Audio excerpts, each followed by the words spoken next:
श्री शिवाय नमस्तुभ्यम, हर हर महादेव, जय महाकाल। कैसे हैं आप सभी लोग। देखिए, बहुत लोगों का इस बार कंफ्यूजन है कि भैया अब की बार की जो एकादशी है ना, वो किस दिन पड़ रही है। और हिंदू पंचांग में भेद होने के कारण ऐसा हो रहा है कि जो योगिनी एकादशी है कैलेंडर के अंदर भी 21 की भी बता रहे हैं, 22 जून की भी बता रहे हैं। बहुत ज्यादा कंफ्यूजन हो रहा है। साथ ही साथ प्रदोष व्रत और मासिक शिवरात्रि के व्रत में भी बहुत ज्यादा कंफ्यूजन हो रहा है कि 23 को होगा कि 24 को होगा। तो आज की इस वीडियो में आपकी सारी की सारी कंफ्यूजन को दूर करूंगा। गुरुदेव की कथा से सुनकर जो शिव महापुराण की कथा के अनुसार किस दिन की हमें एकादशी माननी पड़ती है, किस दिन हम प्रदोष मानेंगे, किस दिन मासिक शिवरात्रि मानेंगे, सब कुछ बहुत आसान भाषा में आपको बताऊंगा। परंतु उससे पहले आप सबसे बस एक छोटी सी प्रार्थना करूंगा कि जो लोग पहली बार आए हैं चैनल को सब्सक्राइब जरूर कीजिएगा और वीडियो को लाइक करके महादेव का कोई सा भी प्यारा नाम कमेंट बॉक्स में लिखना मत भूलिएगा। साथ ही साथ इस दिन करने वाले सबसे अचूक उपायों के बारे में भी आज के इस वीडियो में जानेंगे।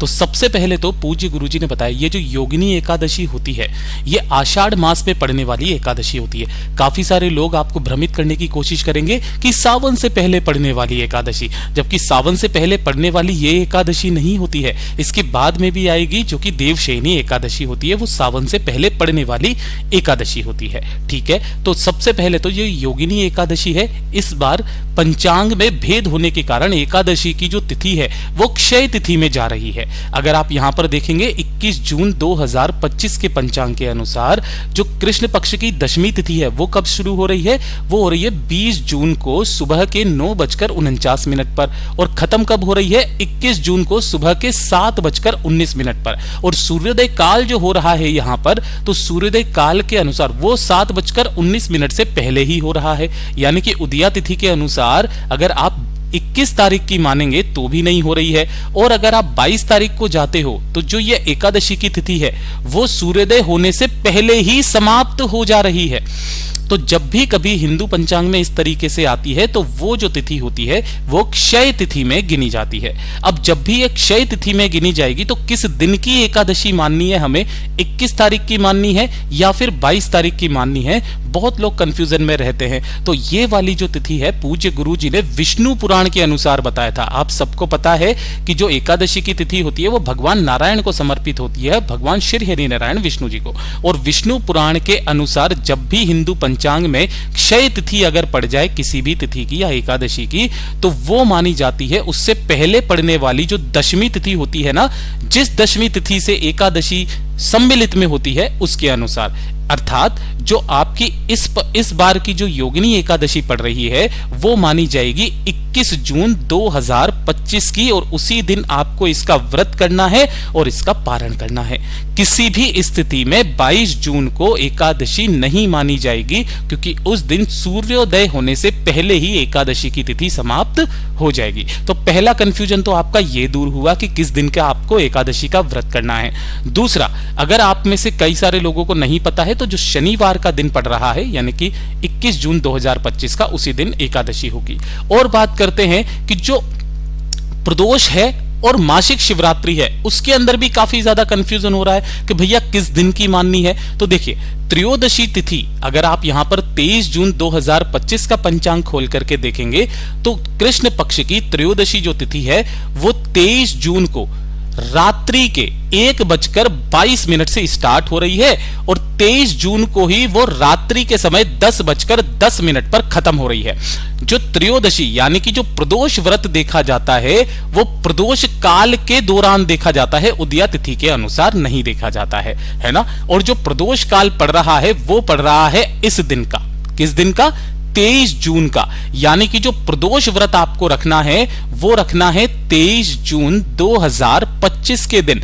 और जो इसके बाद में कृष्ण पक्ष की चतुर्दशी तिथि होती है जिसे हम लोग हर मासिक शिवरात्रि व्रत के नाम से जानते हैं, तो इस बार का जो मासिक शिवरात्रि व्रत है ये भी रात्रि के समय का देखा जाता है, जिस दिन की रात्रि चतुर्दशी की रात्रि सम्मिलित हो। और चतुर्दशी की तिथि देखें तो वो 23 जून को 10:10 से स्टार्ट हो रही है रात्रि के समय पर और खत्म कब हो रही है, 24 जून को शाम को 6:59 पर, जो कि प्रदोष काल से पहले ही इसकी समाप्ति है।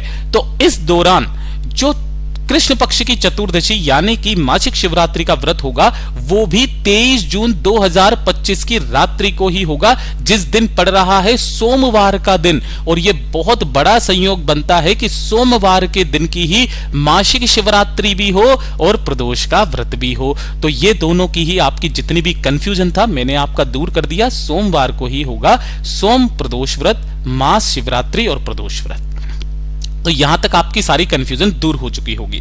अब बात करते हैं हमारे उपायों की। देखिए, उपाय में पहला वाला जो उपाय होगा ये आपको करना होगा एकादशी के दिन का, है ना। एकादशी का ये सबसे सुंदर उपाय है। जब आपके जीवन के दुख, आपके जीवन के कष्ट खत्म होने का नाम नहीं ले रहे हैं, एक के बाद एक परेशानी आपके जीवन में चलती हुई आ रही है, कोई ऐसी बीमारी है, कोई कष्ट है, जीवन से कट ही नहीं रहा है, आप महादेव से बोल बोल करके थक गए हो, कोई कामना आपकी पूरी नहीं हो रही है, तो जीवन के जितने भी कष्ट होते हैं ना, सिर्फ एक सिंपल से उपाय, एक लोटे जल से समाप्त होते हैं।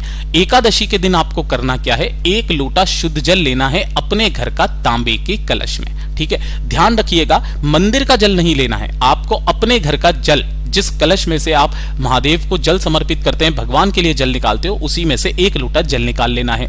साथ ही साथ आपको एक दीपक तैयार करना है। यह दीपक चाहे आप आटे का करो चाहे मिट्टी का, पूरा श्रद्धा भाव से शिव महापुराण के अनुसार गुरुदेव ने कहा कि चाहे आप आटे का एक दीपक बना लें जिसके अंदर थोड़ा सा घी और गोल बाती का प्रयोग करें। किसका? गोल बाती आपको इसके अंदर लगानी है।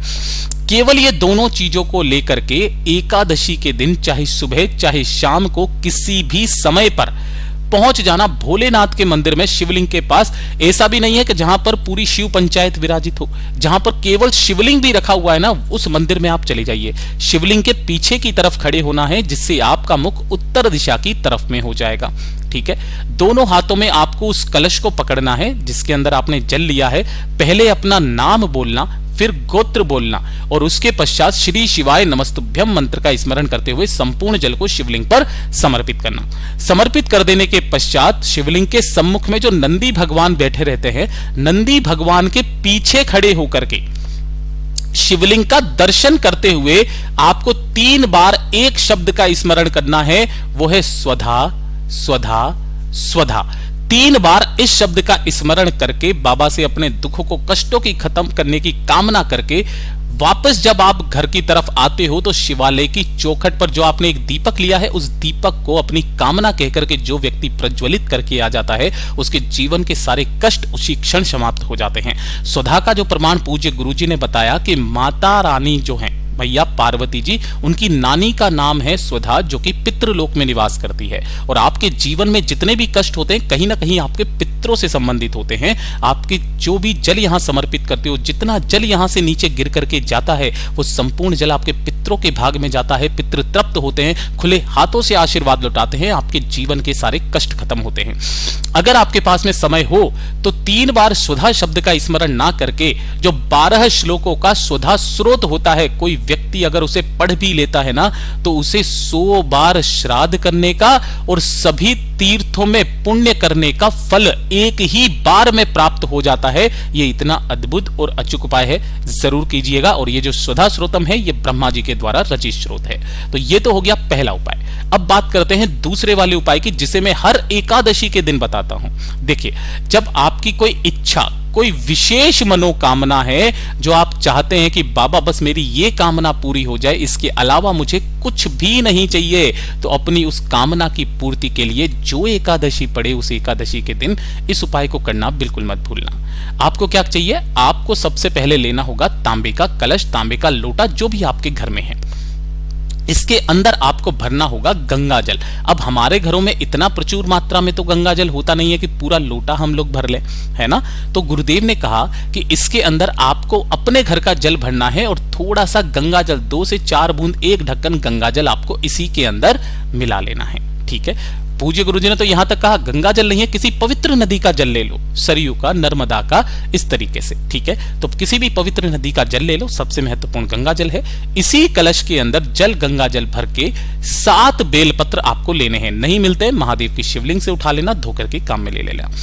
यही 7 बेलपत्र आपको इस वाले कलश के अंदर ही डाल देना है और इस कलश को लेकर के एकादशी के दिन पहुंचना है भोलेनाथ के मंदिर में शिवलिंग के पास। लेकिन यहां पर पहुंचने से पहले ही आपको दर्शन होंगे किनके?